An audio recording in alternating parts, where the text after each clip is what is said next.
A bit. I'll have a lot of burnt away. Welcome back to my YouTube channel, everyone, and I'm so sorry that I take so long to upload a video, but guys, I'm getting there. I will get there where I'm just dashing videos at you guys, hopefully. I do get very busy, so please bear with me, guys. I do try to record when I can. I try to do it. I try to record every other week, but I need to make it a little bit more consistent so you guys don't forget about me. So today I am back with another mortgage video, and this is a very important video, everyone. This is a video where I'll be telling you all the things that I don't tell you when you're applying for a mortgage, or when you're in the process, or when you've completed the process. Just basically things that you don't really hear about when it comes to mortgage. I'm not done with this mortgage talk, guys. There's so much things that people need to know when it comes to buying a property, and I just feel like I should just give you guys all the gems that you guys need to know, because I feel like we're just at that age. A lot of my friends especially are at that age where we want to like purchase properties, or people are thinking about it, and I've noticed quite a few people are doing it younger. Which is excellent. I'm very proud of everyone that's getting onto the property ladder at whatever age you are. I feel like it's amazing. It's just amazing. It's just a very good investment. You will never regret it. But anyway, let's dive into this video. So I'm going to start with this. I just want to say your income depends on whether or not you're able to buy a property, and your income depends on the type of property that you're able to buy. Now, what do I mean by that? Some people may think that they have £60,000, basically a large deposit, and think that with this deposit, because I have a large deposit, I can just go and buy this house. But actually, it depends on your income. Your income determines the price of the property that you're able to get. It determines the amount of rooms that you're able to get, and so on and so forth.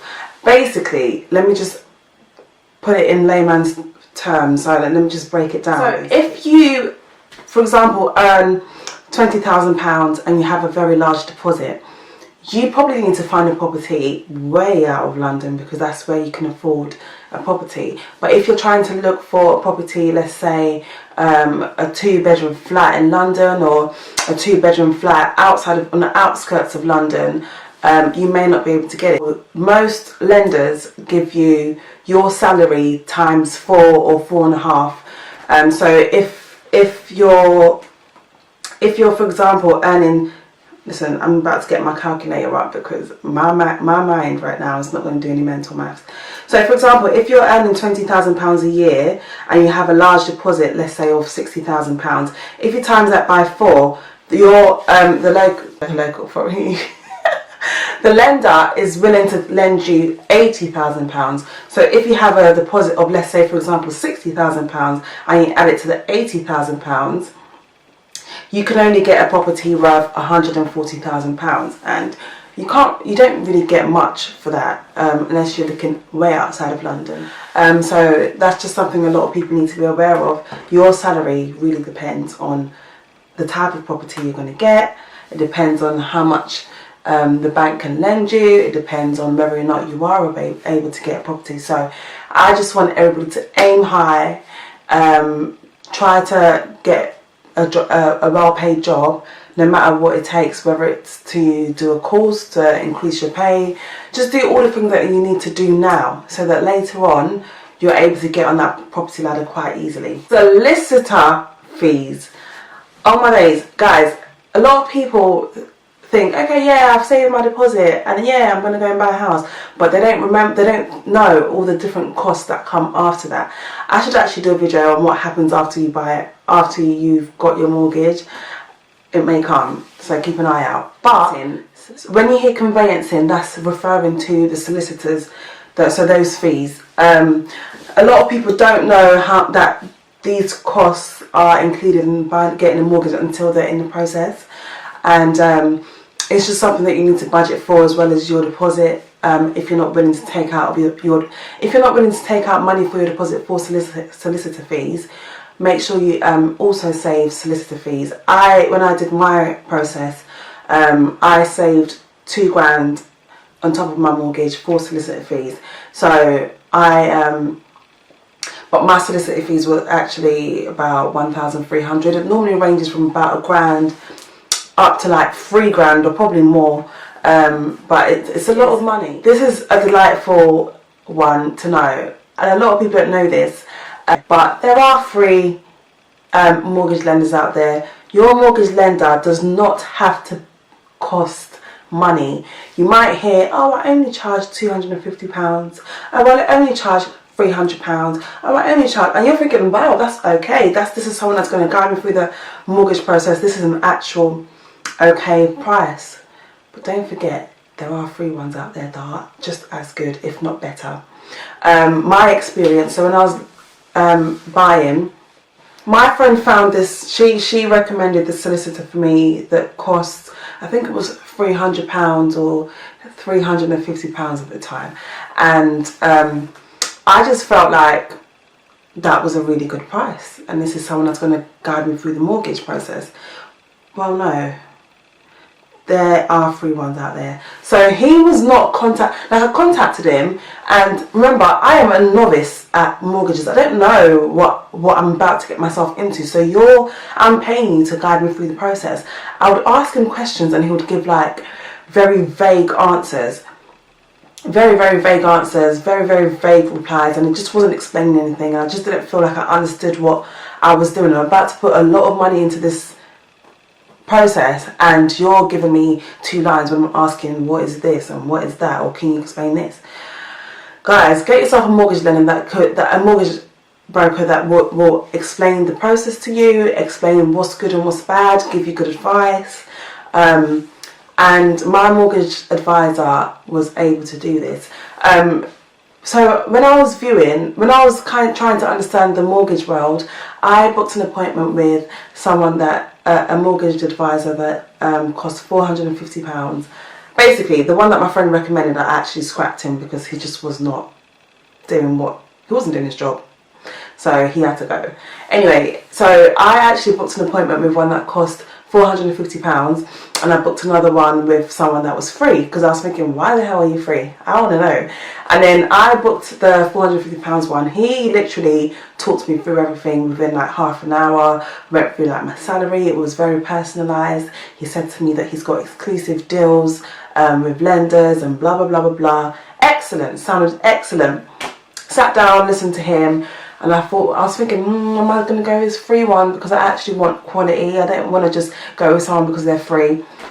But I just thought, let me just go and find out why he's free anyway. So anyway, I sat with this £450 guy, and he went through everything, and I said to him, okay, I'll give you a call if I'm going to go with you, blah blah blah. Okay, so I went to the next appointment, which was the free mortgage advisor, and he again did exactly what the guy did, went through everything, was very thorough in his explanation. He went through it, he made it personalised just like the other guy did, and literally I asked him, so why are you free? And he basically said that all these other mortgage advisors, they just put an additional fee to the fee that, so basically they get paid when they do the process for us. They actually get paid a part of the money that we're paying. I don't know what he called that fee, but they get a fee. And he said basically he's not greedy, and what he's doing is he's just taking that fee without adding an extra fee to it. He goes, the only reason why it sounds cheap to a lot of people is because they add this £250 or £450 to make it seem like it's cheap, but a lot of people don't know that they're getting paid from the money that, listen, he was excellent. So I was like, okay. He goes to me, a lot of mortgage advisors would say to you that they have a lot of exclusive deals and exclusive offers, but he goes, Steph, what I want to tell you is that we all have access to the same lenders. I was like, okay, all right, show me your screen and let's see. It was literally the same screen as the other guy's screen. I was about to get bumped, guys. So I went with the free guy, and he was excellent. Excellent. I can't fault him, and I have recommended him to a lot of people. So if you want his details, just let me know and I'll share it.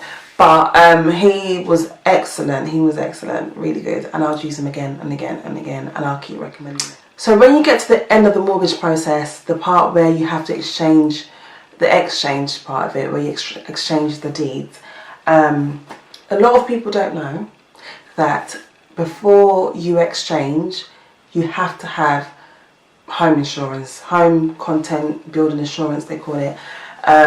You have to have it, otherwise you can't exchange. This is something that I was sold during my process.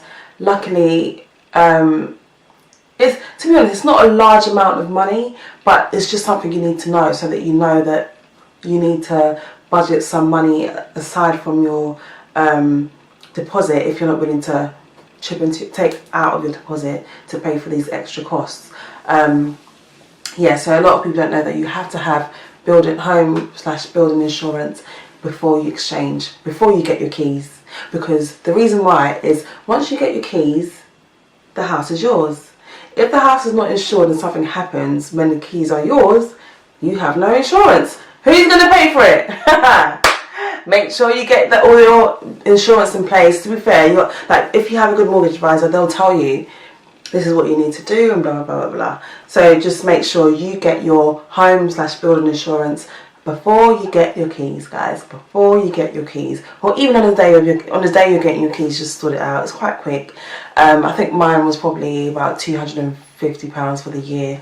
There are cheaper ones. I've seen ones that cost like £6.99 a month and so on and so forth. But I just went with that one because at the time I was just going with whatever my mortgage advisor recommended. But I might shop around now that it's come to an end. Another thing that you probably won't know, something I hate a lot, paperwork.